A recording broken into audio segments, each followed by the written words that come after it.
Terima kasih, Citsa. Selamat malam Ibu Muti. Selamat malam, Citsa. Oke. Gitu. Terima kasih ya Ya, atas prolognya. Jadi kita mulai saja, tapi sebelumnya saya minta waktu untuk share screen ya. boleh. Sudah terlihatkah share screen-nya? Sudah terlihat Ibu. Oke.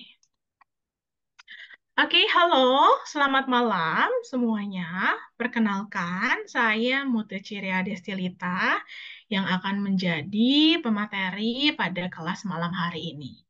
Gitu. Oke, perkenalan sedikit tentang diri saya. Saya adalah lulusan psikologi Universitas Pajajaran atau disebut juga dengan Unpad, dan profesi saya saat ini adalah menjadi seorang HR spesialis di salah satu perusahaan swasta. Sebelumnya, saya ingin mengucapkan terima kasih terlebih dahulu kepada Trek Pro. Ini kali keduanya saya diundang pada kelas malam hari ini untuk mengisi materi seputar psikologi tentunya. Jika pertemuan pertama itu kita membahas mengenai kepribadian, nah pertemuan kedua ini kita membahas mengenai kesehatan mental. Atau teman-teman atau rekan-rekan pernah dengar mengenai mental health. Oke. Jargon saya seperti biasa adalah tak kenal maka tak sayang. Tak kenal diri ini maka tak sayang diri ini. Jadi saya harap kita dalam 1 jam ke depan dari jam 7 sampai jam 8 nanti kita lebih fokus ke diri sendiri. Mari kita lupakan dulu nih sejam ini segala persoalan di luar diri ini dan lebih fokus ke diri sendiri. Tak kenal diri sendiri, maka tak sayang diri sendiri. Gimana sih, Bu Muti, cara menyayangi diri ini? Gitu. Salah satunya itu adalah dengan menjaga kesehatan. Nah, kesehatan ini itu dibagikan menjadi dua ya, ada kesehatan fisik dan kesehatan mental. Nah, karena saya bergeraknya di bidang psikologi, nah kita akan membahas mengenai seputar kesehatan mental. Saya jelaskan nanti definisi kesehatan mental itu apa, kemudian dilihat dari sudut pandang biopsikososial atau biologis, psikologis, dan secara sosial.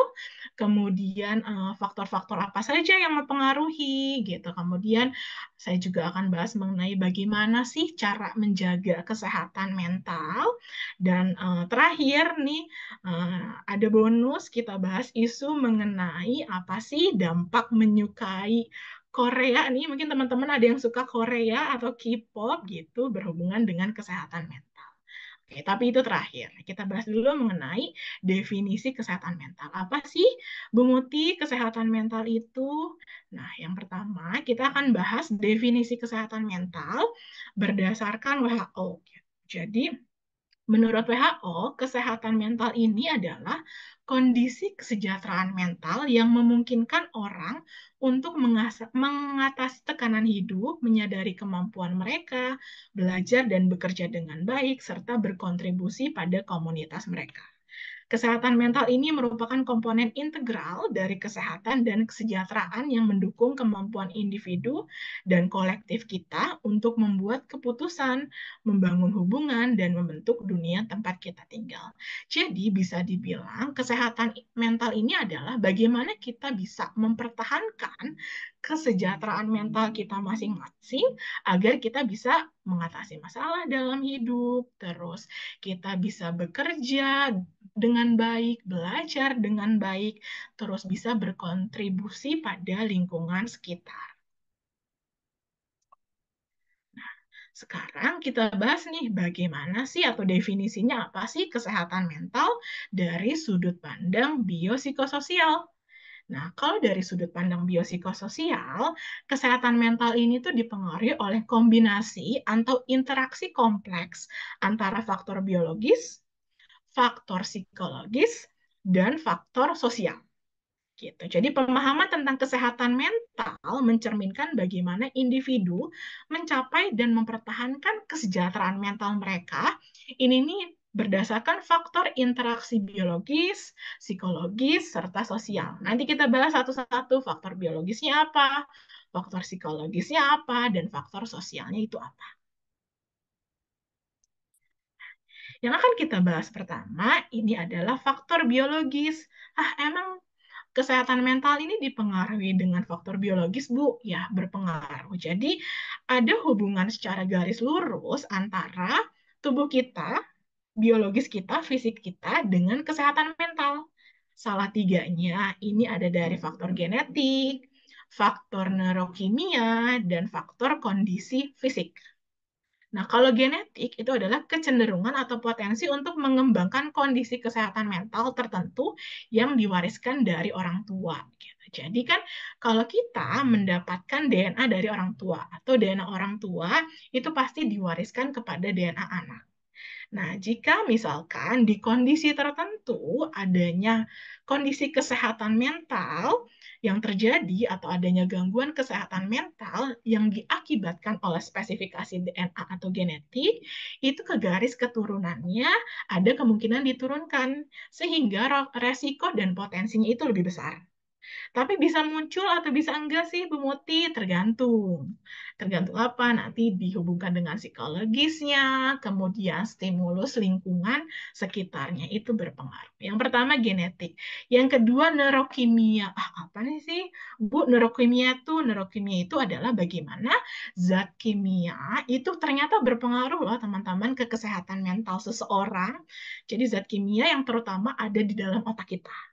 Jadi, ketidakseimbangan zat kimia di otak, yaitu seperti hormon serotonin dan dopamin, itu dapat mempengaruhi suasana hati dan perilaku. Serotonin ini apa sih? Dopamin ini apa sih? Gitu. Kalau serotonin ini kita sebut dengan hormon kebahagiaan.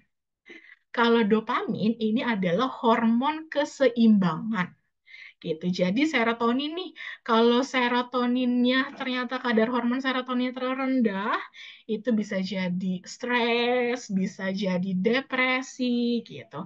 Kalau kadar hormon serotoninnya tidak seimbang, itu kita bisa cemas gitu, bisa menimbulkan kecemasan.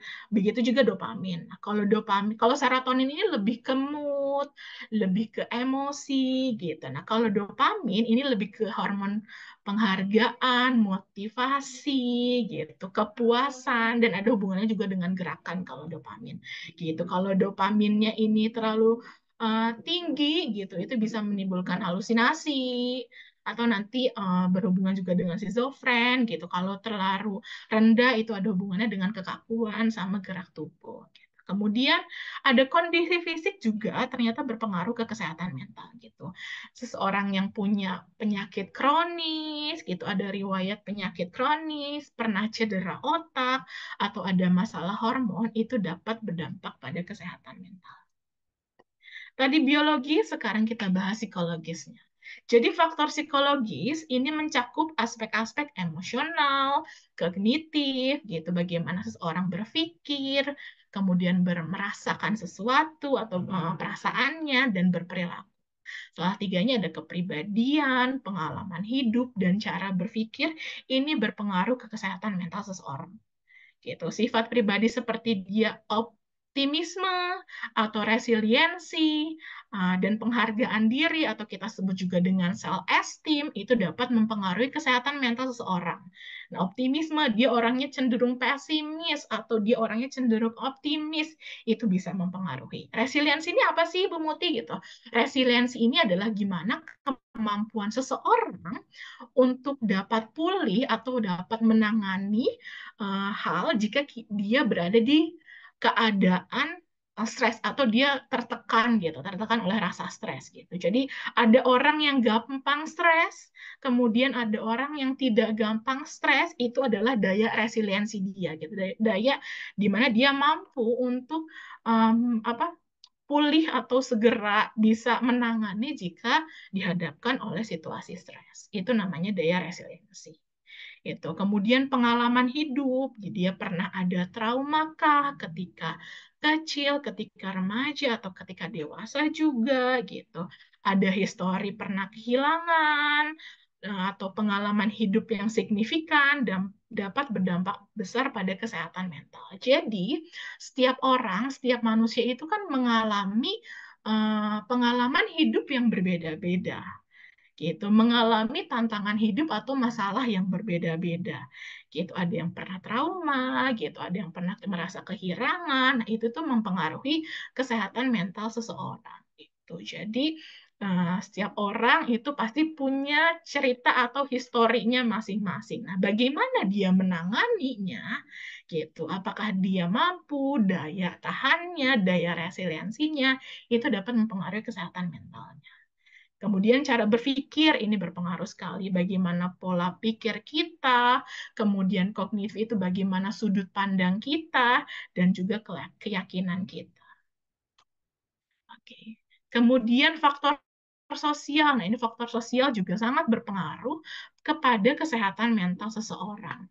Dukungan sosial gitu. Ini berpengaruh di lingkup yang paling kecil terlebih dahulu.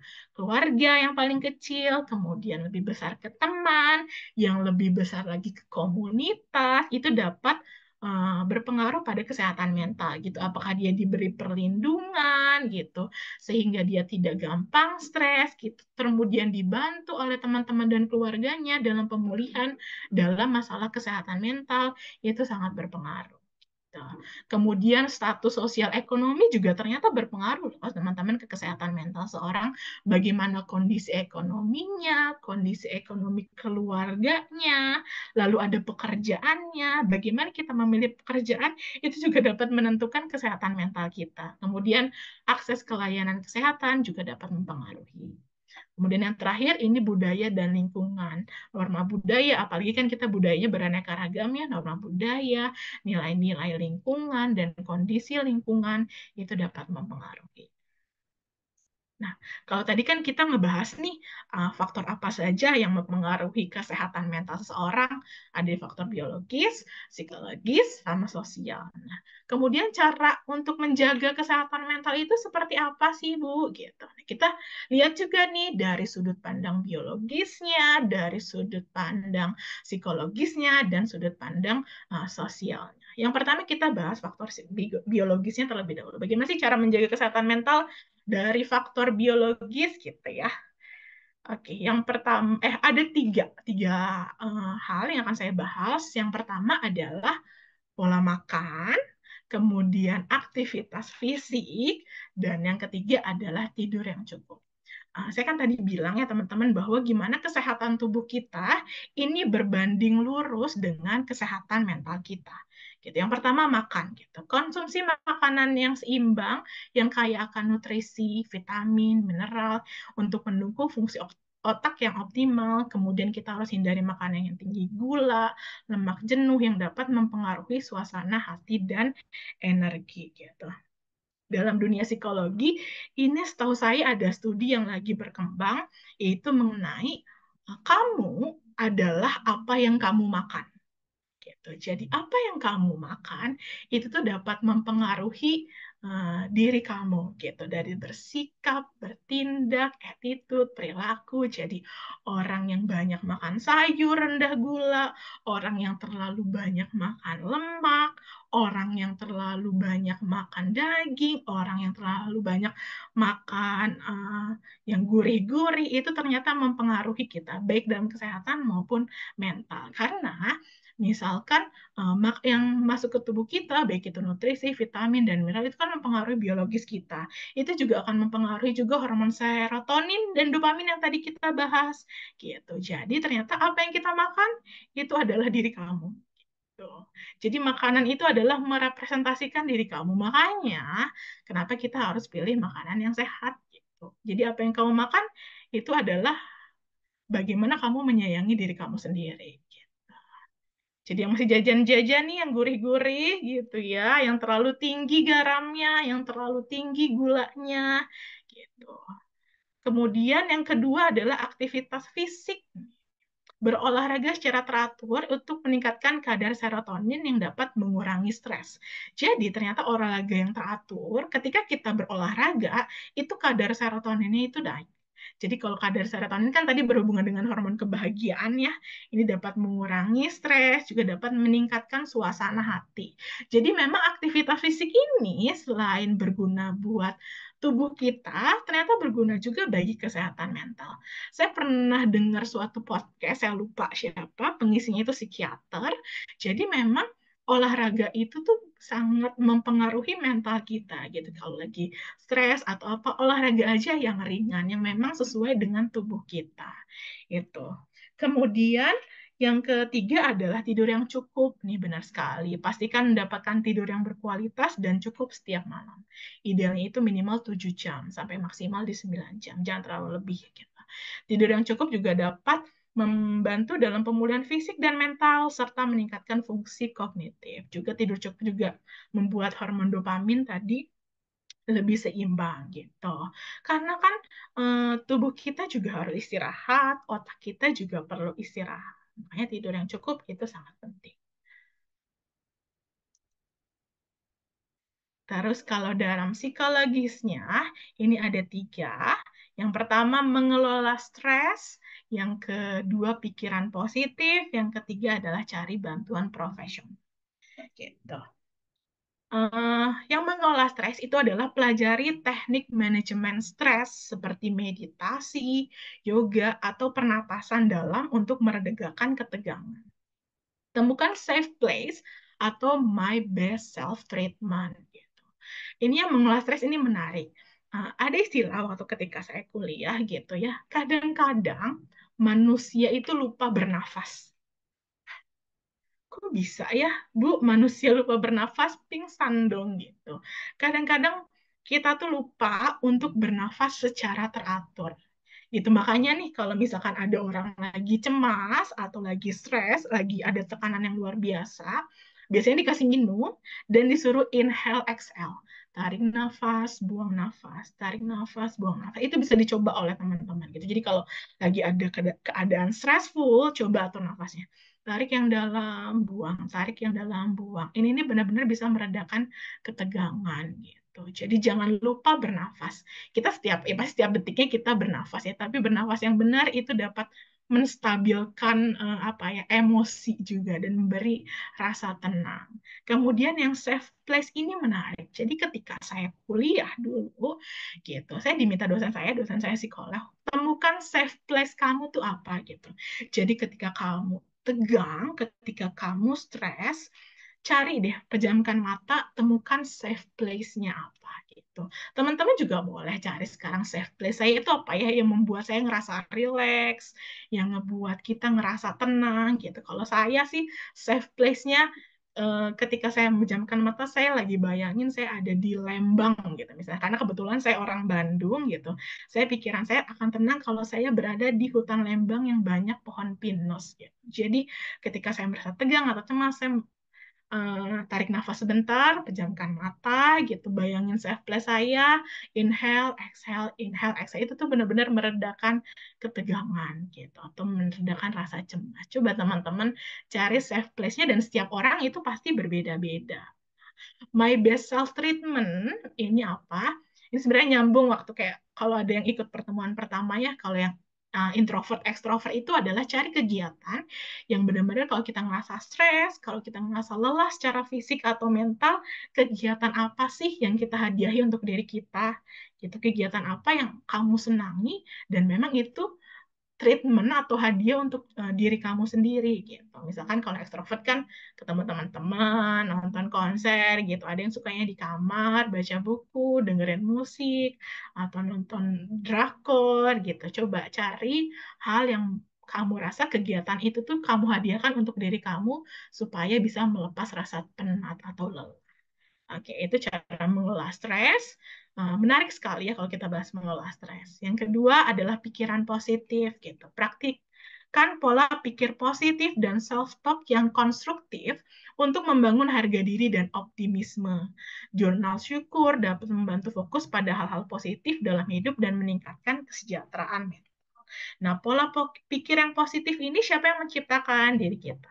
Ini di kanan nih kalau teman-teman lihat ada gambar yang menarik ya gitu. Jadi memang yang satu tuh duduk di kiri gitu ya, hanya padahal mereka di satu bis yang sama, Yang satu lihat ke kiri, hanya lihat tebing, yang satu lihat ke kanan, lihat pemandangan. Padahal mereka di satu bis yang sama, terus bangkunya kosong, jadi mereka punya tindakan atau mereka punya pilihan untuk mau duduk di mana. Begitu juga dengan pola pikir kita gitu. Ketika kita menghadapi sebuah keadaan, nah pikiran kita mau positif atau pikiran kita mau negatif itu kita yang menentukan gitu. Kadang-kadang kan ada yang merasa menjadi korban keadaan gitu. Jadi keadaan saya mah seperti ini gitu. Tapi ternyata keadaannya memang tidak bisa diubah, tapi pola pikir kita itu kita yang menentukan. Mau melihatnya seperti apa. Sama kayak gambar di samping gitu. Memang dia diharuskan naik bis gitu, tapi kan dia yang bisa memilih dia bisa duduk di mana. Gitu mau duduk di kiri gitu ya dengan kenegatifannya atau dia bisa duduk di kanan gitu melihat sesuatunya lebih positif gitu jadi pikiran ini pola pikir ini memang kita yang menentukan gitu self talk yang konstruktif ini kita yang menentukan supaya apa supaya tidak tercipta pola pikir menjadi korban keadaan gitu karena pikiran kita yang menentukan gitu memang keadaan itu ada yang bisa diubah ada yang tidak bisa diubah seperti itu. Itu menariknya kita bahas nanti pola pikir positif. Ada yang terlalu positif, toxic positif gitu. Itu nanti lebih lanjut bisa kita bahas gitu. Itu juga salah. Kemudian cari bantuan profesional. Nah, jika merasa kewalahan atau mengalami gejala gangguan mental, jangan ragu untuk mencari bantuan dari psikolog atau psikiater. Nah, ini kenapa saya masukkan supaya rekan-rekan di sini tidak self diagnosis. Jadi tidak mendiagnosis diri sendiri, saya kayaknya kena gangguan mental deh gitu. No, tidak bisa. Kita yang menentukan atau kita hanya lihat-lihat di internet gitu karena memang ada profesi yang bisa menentukan yaitu psikolog atau psikiater. Kalau memang teman-teman merasa adanya perasaan kesehatan mental yang terganggu dan sudah mengganggu kegiatan sehari-hari, boleh konsul ke psikolog terlebih dahulu atau bisa ke psikiater kalau dirasa perlu lebih lanjut. Jadi jangan self diagnosis atau mendiagnosis diri sendiri. Kayaknya saya ada gangguan mental deh. Nah, memang itu harus ke psikolog atau psikiater terlebih dahulu.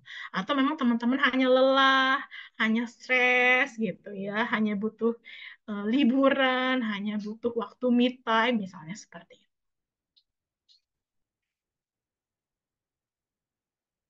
Kemudian dari faktor sosial nih ada dukungan sosial, kegiatan sosial, dan batasan media sosial. Ini yang menarik, nanti kita bahas yang poin C. Dukungan sosial gitu, jadi memang hubungan baik, jaga hubungan baik dengan keluarga, dengan teman-teman. Jadi keluarga dan teman-teman ini juga salah satu faktor yang penting ya dalam dukungan sosial untuk mendapatkan dukungan emosional. Atau bisa terlibat dalam suatu komunitas, dalam suatu kelompok gitu, agar kita merasa lebih terhubung dan diterima itu boleh sekali. Yang kedua adalah kegiatan sosial gitu. Ambil bagian dalam kegiatan sosial atau sukarela yang dapat memberikan rasa tujuan dan kebahagiaan. Kegiatan ini dapat membantu mengurangi perasaan kesepian atau terisolasi gitu. Ikutan kegiatan sosial itu menurut saya juga sesuatu yang sangat baik ya, akan menimbulkan rasa syukur. Kadang-kadang kita pernah nggak sih ngerasa gitu ya, kayaknya saya orang paling menderita deh di dunia gitu. Kayaknya saya orang yang paling punya banyak masalah deh gitu. Wajar setiap manusia merasakan itu, makanya coba ikut kegiatan sosial apapun dan kita bisa lihat ternyata memang ada banyak orang yang lebih membutuhkan bantuan kita gitu. Bukan berarti ada orang yang lebih menderita gitu jadi kita senang ya, tapi jadi membantu, menimbulkan rasa bersyukur dengan keadaan kita dan membantu orang lain juga kita jadi merasa apa ya bijaksana, lebih dermawan gitu. Itu salah satu hal yang bisa memaintain kesehatan mental. Jadi kita nggak merasa sendiri dan terisolasi. Gitu. Kemudian batasan media sosial.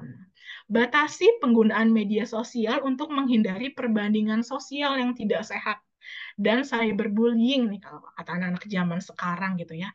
Fokus pada interaksi nyata dan kegiatan offline yang memberikan kepuasan lebih besar. Nah, kalau saya bilangnya adalah detox media sosial itu penting, teman-teman.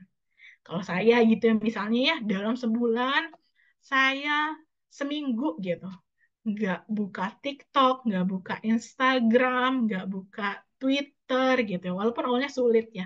Tapi cobain deh teman-teman, itu tuh bener-bener plong, bener-bener ringan, dan kita lebih fokus ke kehidupan nyata kita gitu. Atur saja sebulan, misalkan seminggu nggak buka, atau dalam 6 bulan sebulan nggak buka gitu. Cobain deh itu tuh, atau mungkin kalau sulit ya, cobain deh dalam seminggu sehari deh nggak buka media sosial gitu, walaupun banyak informasi penting juga ya dari media sosial.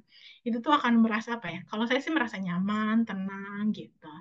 Karena kan kalau media sosial itu kita terkadang memperbandingkan status sosial kita secara tidak sehat ya. Kadang-kadang kita iri dengan keadaan orang-orang yang kita sendiri juga nggak kenal siapa itu gitu. Atau orang itu juga nggak kenal kita siapa gitu. Tapi itu malah menimbulkan rasa kecemasan gitu. Dan saran saya, detox media sosial ini salah satu cara yang penting untuk menjaga kesehatan mental di zaman saat ini ya. Oke, kemudian ini juga ada edukasi dan kesadaran, gitu. Bisa juga nih pelajari tentang kesehatan mental, tanda-tanda awal gangguan, gitu juga dapat kita bisa mengenali dan mengambil tindakan segera. Bisa ikut workshop atau seminar-seminar yang dihadiri psikolog atau psikiater, gitu yang membahas kesehatan mental. Kita sehingga dapatkan informasi dan dukungan secara valid. Gitu. Kemudian praktikan kesadaran diri ini, praktikan mindfulness atau kesadaran diri untuk tetap terhubung dengan perasaan dan pikiran Anda. Kenali tanda-tanda kelelahan mental dan ambil tindakan untuk istirahat dan pemulihan. Mindfulness ini penting nih. Teman-teman pernah nggak sih ngerasa ada di suatu tempat gitu ya, tapi pikirannya kemana-mana gitu. Saya di sini gitu, tapi mikirinnya mikirin A, mikirin B, mikirin tempat A, C gitu ya. Kalau teman-teman tahu itu tuh sangat menguras mental kita gitu. Mindfulness itu tuh kita sadar kita di sini, di kehidupan nyata kita, tindakan kita apa, sikap kita apa, pikiran kita itu apa. Itu mindfulness gitu. Jangan terlalu banyak di tempat tertentu, tapi pikiran kita tuh kemana-mana gitu. Coba belajar untuk mindfulness gitu. Jadi kalau yang kenal diri kita sendiri kan tubuh kita sendiri, mental kita sendiri kan diri kita sendiri. Kalau masa kayaknya sudah lelah nih fisiknya atau mentalnya, oke coba-coba istirahat, coba step out gitu untuk adanya pemulihan. Nah, kalau udah dalam apa tindak lebih lanjut ya, gitu untuk pencegahan atau relapse itu adalah bisa rencana tindakan darurat atau monitoring kesehatan mental. Ini misalkan sudah berhubungan dengan psikolog atau psikiater gitu. Buat rencana tindakan darurat yang mencakup langkah-langkah yang akan diambil jika timbul gangguan. Ini misalkan udah berdasarkan diagnosis psikolog atau psikiater ya, kemudian adanya kontak darurat atau sumber daya yang bisa dihubungi, bisa itu keluarga, bisa itu teman, bisa itu pasangan. Kemudian monitoring kesehatan mental kita gitu, secara rutin evaluasi keadaan kesehatan kita gitu. Bikin journaling itu oke banget tuh. Untuk tahu gitu, konsultasikan ke profesional kesehatan mental secara berkala untuk memastikan kalau kita berdasarkan penanganan yang tepat. Nah, ini contoh-contoh gangguan kesehatan mental, saya bacakan aja gitu ya. Ada gangguan kecemasan, ada bisa depresi, stres pasca trauma atau PTSD, ada gangguan kepribadian atau gangguan perkembangan. Nah, ini bonusnya dari saya kita bahas isu mengenai Korean Wave nih ya. Menarik ini buat anak-anak zaman sekarang nih. Aku mau tahu deh, boleh tulis di kolom chat gitu ya. Seberapa banyak sih yang suka Korea gitu? Terus sukanya apa gitu? Kan kita tahu nih Korean Wave nih kan ada K-pop, ada K-drama gitu, ada film, ada fashion dan kecantikan serta eh, kuliner ya gitu. Nah, kalau teman-teman boleh tulis sukanya apa? Oh, ada yang suka K-drama, oh, ada yang suka K-pop, oh ada aku nih udah bilang K-pop sama K-drama gitu. Ada yang suka BTS nih kebetulan banget nih ya fotonya BTS sama uh, Blackpink gitu ya. Kalau K-pop nih uh, Kalau saya sama suami saya nih sukanya New Jeans gitu ya. Atau dari dulu saya ikutnya YG gitu. Terus kayak drama itu terakhir saya nonton Queen of Tears gitu atau apa Lovely Runner kalau teman-teman tahu gitu ya. Kalau film sih terakhir saya nonton Exuma gitu. Kemudian ada fashion dan kecantikan juga ya. Sekarang kan skincare itu dari Korea. Oh ada juga nih tim yang nggak suka Korea gitu ya. Oh, nggak apa-apa lihat ada juga nggak apa-apa yang nggak suka Korea itu kuliner gitu ya kuliner tuh kayak kimbap kimchi gitu ya ada suka Shin Tae-hyung mah wow ada yang suka Korea Utara nih ya oke ada Kim Il Sung gitu ada yang suka BTS oke ini kita bonus aja ya nanti ya sebelum masuk ke pertanyaan.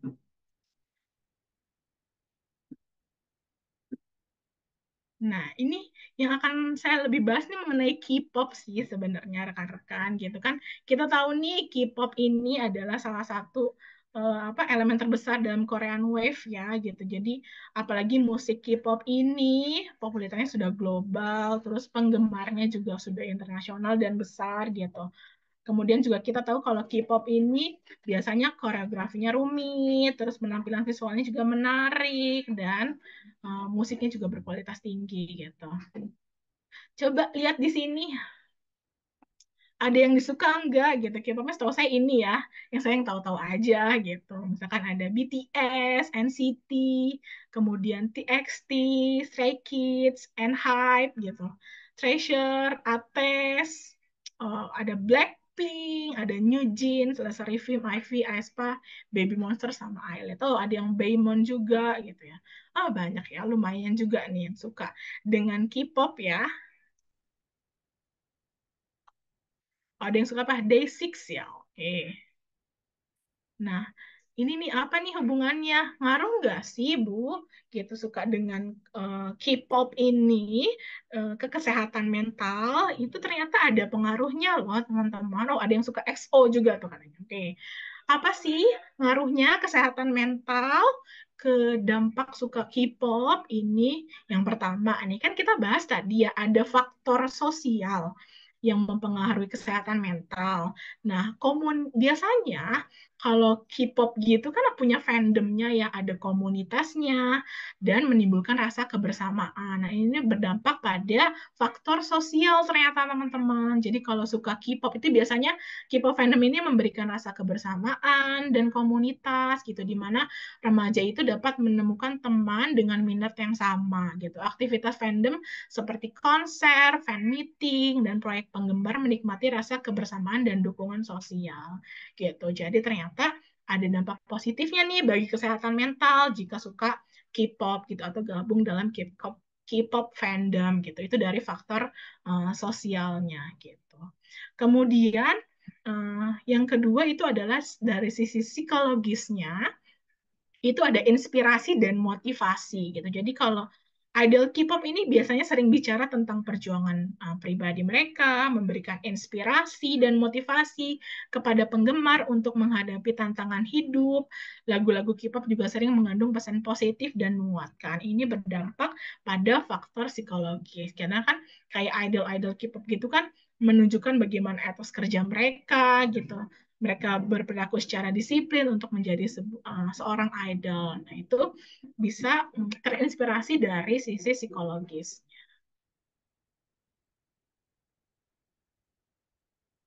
Nah, ada nggak dampak negatifnya gitu? Ternyata ada ya, teman-teman, karena sesuatu yang terlalu berlebihan itu kan tidak baik. Contohnya apa nih? Misalkan berhubungan sama body image dan standar kecantikan. Gitu. Ini berhubungan sama biologis dan psikologis gitu. Biasanya kan idol K-pop kan badannya langsing, kulitnya putih gitu. Jadi tekanan untuk memenuhi standar kecantikan yang tinggi dari idola K-pop ini dapat menyebabkan gangguan citra tubuh dan masalah makan.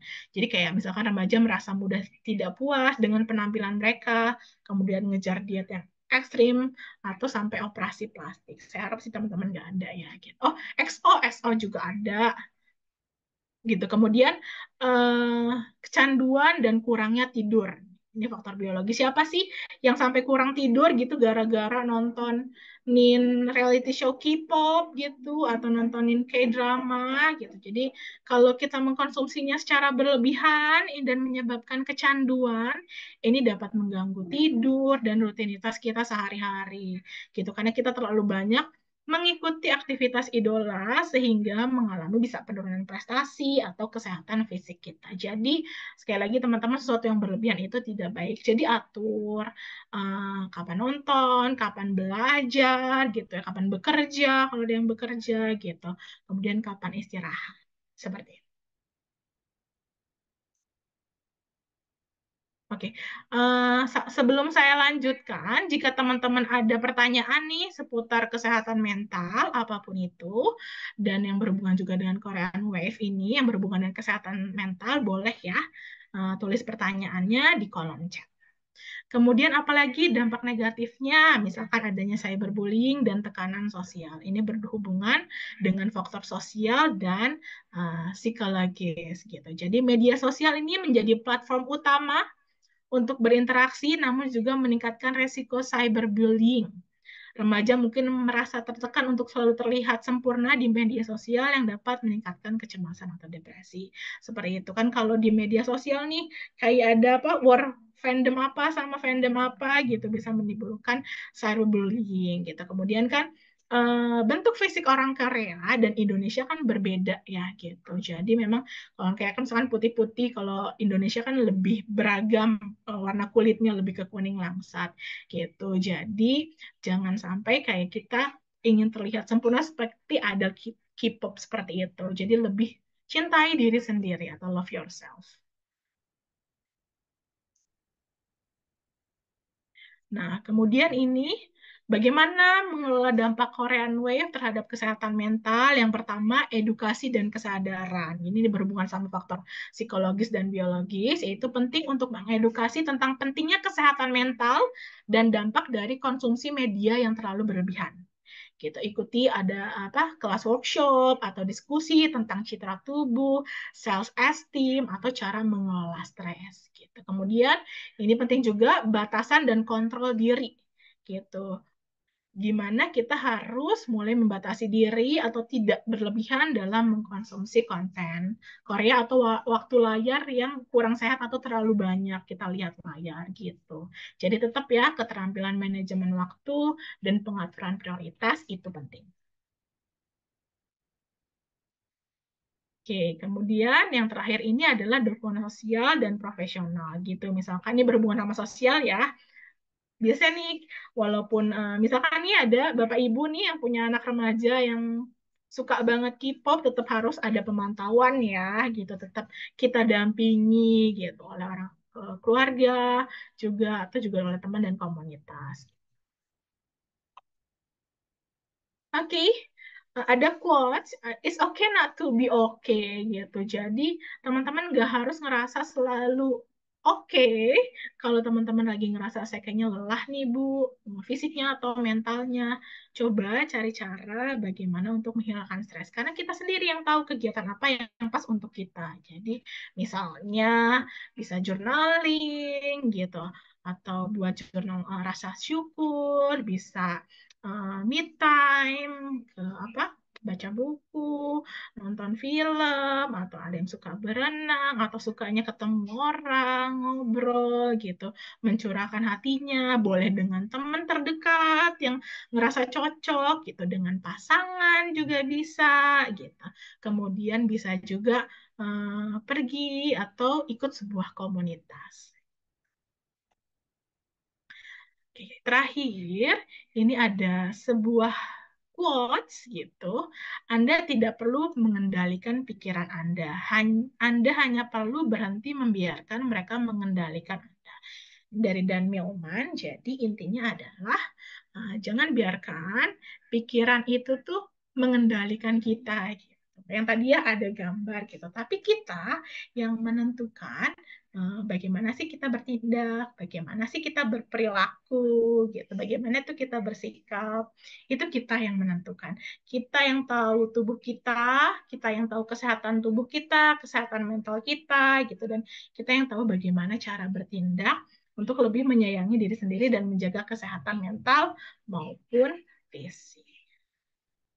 Oke, ini sudah banyak sekali ya beberapa pertanyaan. Coba saya baca dulu ya.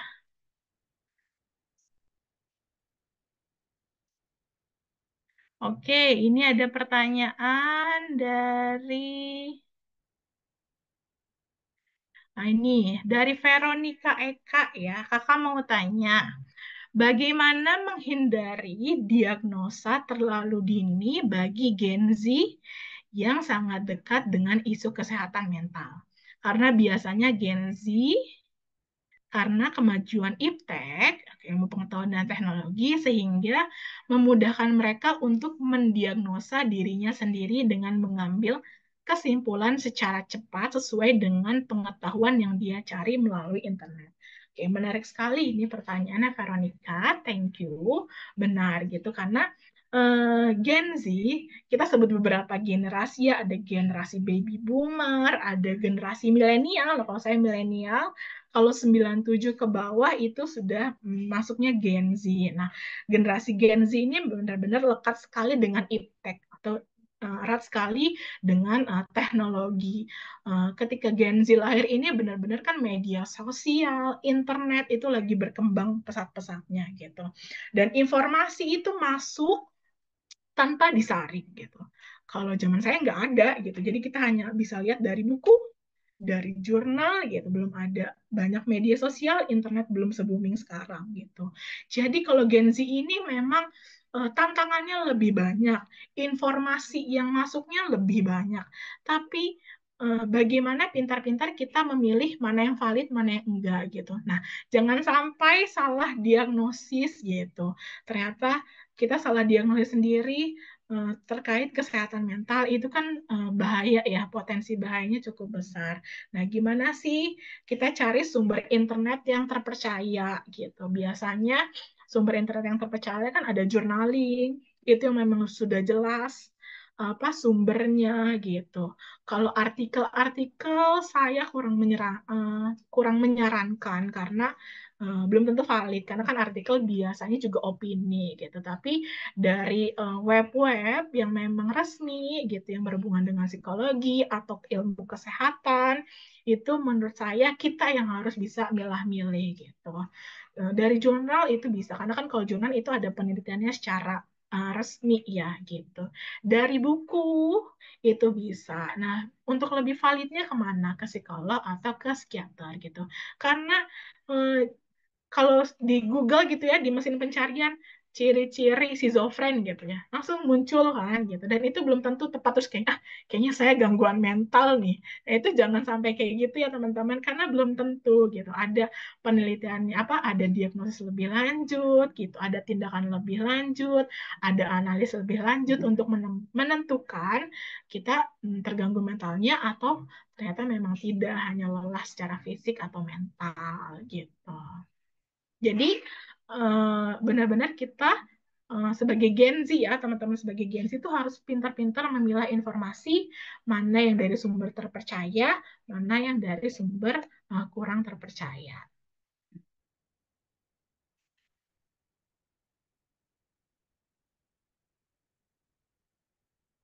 Oke, dari Dela Sri Rahayu, Kak, izin bertanya, bagaimana jika menghadapi masalah yang ada dalam keluarga agar kita tidak terlalu stres menghadapinya. Oke, thank you Dela Sri Rahayu sudah mau berani bertanya mengenai hal ini gitu. Memang ada juga ya masalah di keluarga yang buat kita stres gitu ya.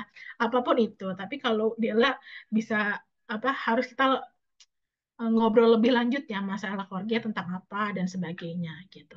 Tapi misalnya nih kalau keluarga kita rasa ada sumber stres kita gitu karena hal tertentu gitu, kita bisa coba cerita misalnya ke teman yang sudah kita anggap percaya mengenai apa sih yang kita anggap stres karena masalah keluarga gitu. Cari klik atau cari teman yang Dela rasa mampu untuk Dela ceritakan masalah mengenai keluarga. Itu boleh. Langkah pertama boleh seperti itu.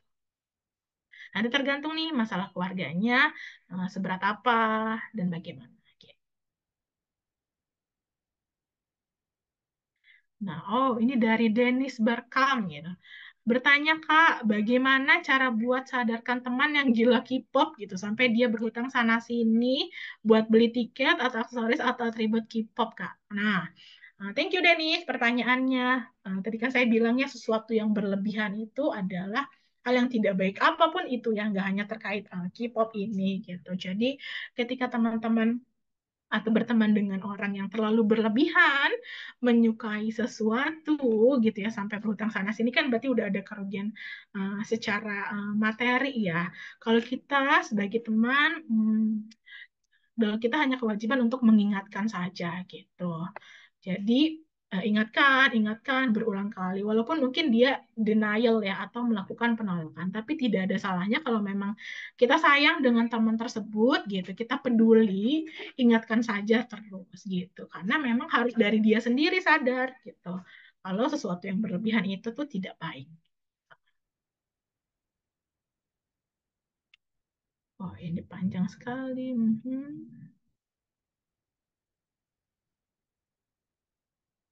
Nah, dari Sulis Marina nih ada yang bertanya nih. Thank you Sulis. Gitu. Oke, Kak, setiap kali saya stres, cara ampuhnya itu meredakan stresnya itu dengan main game online atau lebih tepatnya ML. ML tuh Mobile Legend ya. Tapi belakangan ini bukannya stres yang hilang, tapi saya nambah stres gitu. Terus saya belum menemukan cara yang pas buat meredakan stres itu. Terus menurut pandangan Ibu, saya harus bagaimana tiap main game, tapi saya malah tidur seharian. Nah, ini ya, maksudnya berarti kan siapa ini Sulis ini sudah terlalu berlebihan nih main game online-nya gitu karena kan lihat layar itu terlalu berlebihan itu benar-benar bisa mengganggu tidak hanya kesehatan mental kita tapi kesehatan fisik kita gitu kekakuan pada leher kelelahan mata gitu kemudian pikiran jadi berat otak jadi berat karena lihat terus layar gitu kan karena saya aja lihat-lihat layar handphone atau laptop terlalu lama itu tuh akan jadi pusing sendiri atau apa ya jengah gitu.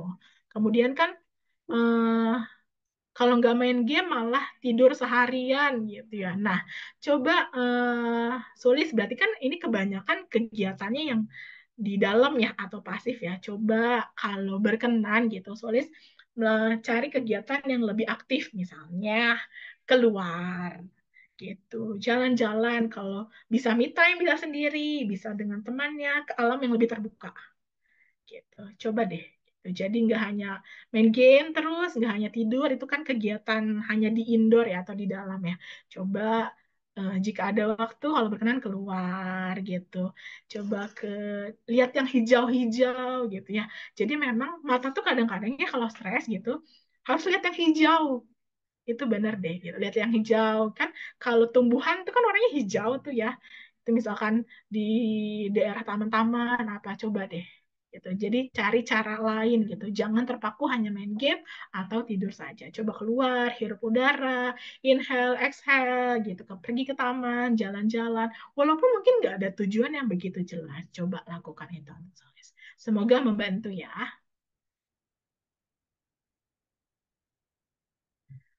Oke, ada pertanyaan dari Rahma Juliani, thank you. Halo Kak, mau tanya bagaimana cara mengurangi stigma terhadap orang dengan gangguan mental? Nah, karena masih banyak orang yang malu dan takut akan pandangan masyarakat untuk konsultasi ke ahli. Nah, benar sekali gitu ya. Thank you Rahma, Rahma pertanyaannya gitu. Jadi, memang kadang-kadang, aduh, saya takut nih ke psikiater gitu atau ke psikolog nanti dikiranya apa gangguan mental atau dikiranya schizofren gitu ya. Dua teman-teman gitu. Jadi saat ini nih pandangannya sudah bergeser ya ke psikolog gitu atau ke psikiater belum tentu terkait hanya gangguan mental gitu atau memang ada kita mengalami masalah yang membutuhkan bantuan psikolog atau psikiater itu tuh nggak maksudnya itu tuh nggak masalah gitu coba hilangkan stigma seperti itu gitu jadi sebenarnya sih ini berhubungan sama pengetahuan ini ya kemampuan atau informasi yang didapatkan setiap orang ya. Itu kan ada tak kenal maka kata sayang ya. Mungkin eh, temannya Rahma ini belum tahu, belum dapatkan informasi yang lebih banyak gitu terkait kesehatan mental. Jadi anggapnya kalau konsultasi ke ahli itu pasti gila gitu misalnya. Edukasi aja atau ajak ikut workshop gitu. Ternyata nggak hanya harus yang gangguan yang dapat ikut workshop kesehatan mental. Siapapun boleh ikut gitu. Kemudian kan sekarang untuk reach psikolog atau psikiater tuh udah mudah ya, terutama psikolog ya. Itu kan dari apa aplikasi juga sudah banyak gitu. Kalau awalnya takut nih, takut nanti ke psikolog diomongin teman-teman gitu, kalau karena ternyata teman-temannya belum mendapatkan informasi yang luas gitu mengenai kesehatan mental, nggak apa, cobain aja dulu online gitu, terus coba rasakan perbedaannya seperti itu. Thank you Rahma.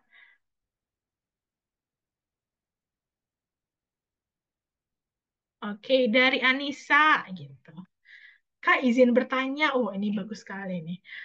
Apakah defense mechanism bisa kita gunakan untuk menjaga diri sendiri? Lalu apakah dengan menggunakan defense mechanism seseorang akan merasa lebih baik? Wih, keren. Berarti Anissa sudah tahu ya mengenai defense mechanism itu sendiri. Nah, menurut Anissa sendiri nih defense mechanism itu apa? Karena setiap orang itu beda-beda nih defense mechanismnya gitu. Ada defense mechanism yang dia rasa memang untuk melindungi diri dia sendiri atau menjaga diri dia sendiri. Ada juga defense mechanism untuk menutupi hal atau menutupi kesalahannya. Nah, mungkin ini yang dimaksud oleh Anissa adalah defense mechanism coping stress mungkin ya. Benar ya, kalau defense mechanism terkait coping stress itu memang kita yang bisa menemukan itu apa caranya gitu. Dan itu memang bisa membuat kita merasa lebih baik gitu. Jadi memang untuk coping mechanism stress ini, kalau maksudnya defense mechanism ini terkait coping stress ya, itu memang kita yang dapat menemukan caranya. Untuk apa? Untuk merasa kita lebih baik. Gitu. Oke, kemudian dari Lita, ini menarik lagi. Kak, saya penyintas bipolar disorder selama 3 tahun.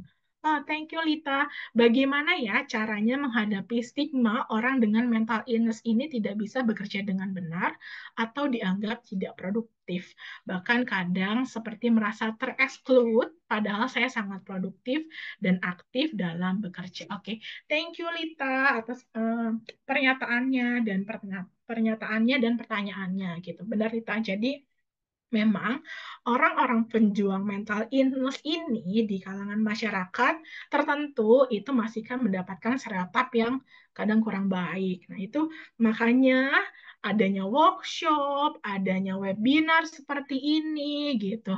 Kemudian adanya training-training gitu untuk menyadarkan bukan menyadarkan ya, untuk memberikan pengetahuan juga kepada lingkungan, kepada sosial, kepada masyarakat gitu bahwa kesehatan mental itu pejuang mental illness itu adalah sesuatu yang bukan yang dapat kita tutupi gitu. Jadi memang apalagi dengan tantangan zaman saat ini ya gitu, di mana bisa resiko terkena kesehatan mental atau mental illness itu lebih besar gitu untuk kalangan Gen Z ke atas gitu, untuk kalangan teman-teman saat ini gitu. Jadi memang diberikan edukasi, diberikan pengetahuan, kemudian litanya self esteemnya tetap harus percaya diri ya, terus harus tetap menunjukkan bahwa saya bisa produktif atau aktif, karena kita memang nggak bisa merubah sudut pandang orang lain. Tapi kita dengan bersikap, dengan berperilaku, gitu, dengan menunjukkan, nah itu bisa orang lain bisa melihat itu. Gitu. Kita nggak bisa memaksa orang lain harus sepaham dengan kita gitu. Kita tidak bisa memaksa pendapat orang lain harus seperti pendapat kita, tapi dengan menunjukkan sikap kita, dengan menunjukkan perilaku kita gitu, biarkan orang lain melihat dan bisa merubah pandangannya sendiri. Gitu. Oke, Bu, mungkin satu Oke, pertanyaan terakhir lagi satu ya. pertanyaan terakhir ya, Soalnya. Oke, ini pertanyaan terakhir ya. Oke. Halo Kak dari Hanyati. Halo Kak, izin bertanya Kak, kenapa perempuan lebih cenderung gampang stres? Nah, dan kira-kira bagaimana dampak psikis itu sendiri Kak? Benar gini. Ini penutupnya. Kalau perempuan itu dengan laki-laki memang berbeda dari sisi hormon ya. Karena kan kalau perempuan tuh kita ada fase apa? Punya rahim, hormon kita juga naik turun karena menstruasi gitu. Kalau PMS itu gampang stres itu benar gitu. Kadang-kadang kita suka ngerasa kayak singa gitu ya, gampang merah gitu, gampang marah gitu ya, senggol bacok karena misalkan PMS itu benar. Jadi kalau perempuan ini memang lebih banyak tantangannya gitu terkait stres karena memang hormon tubuhnya itu lebih naik turun, lebih tidak seimbang dibandingkan laki-laki gitu. Jadi misalkan kan kenapa teman-teman harus tahu tanggal menstruasinya, tahu apa rentang waktu PMS-nya gitu. Itu tuh harus tahu kenapa agar kita dapat mengatur tuh gitu. Karena itu benar gitu. Kalau PMS cepat marah gitu, gampang tersinggung. Tapi kalau kita tahu tanggalnya, kita tahu gimana maintain atau manage-nya gitu. Jadi kalau udah deket-deket masa PMS nih, oke, lebih tenang gitu ya, lebih mungkin nggak bersinggungan dengan banyak orang dulu, oke, pekerjaannya jangan yang berat-berat dulu, oke, misalkan pelajaran, oke, kuliahnya, oke, kita atur ya supaya lebih stabil gitu, karena memang benar perempuan itu lebih tidak stabil dalam sisi hormon seperti itu, karena ada fase menstruasi, kita punya rahim, melahirkan, punya anak, itu adalah anugerah perempuan sih gitu. Oke, thank you semuanya. Maaf sekali, ada masih banyak sekali pertanyaan yang tidak dijawab. Mungkin lain kesempatan ya kita dapat lebih banyak cara. Thank you, Lauren.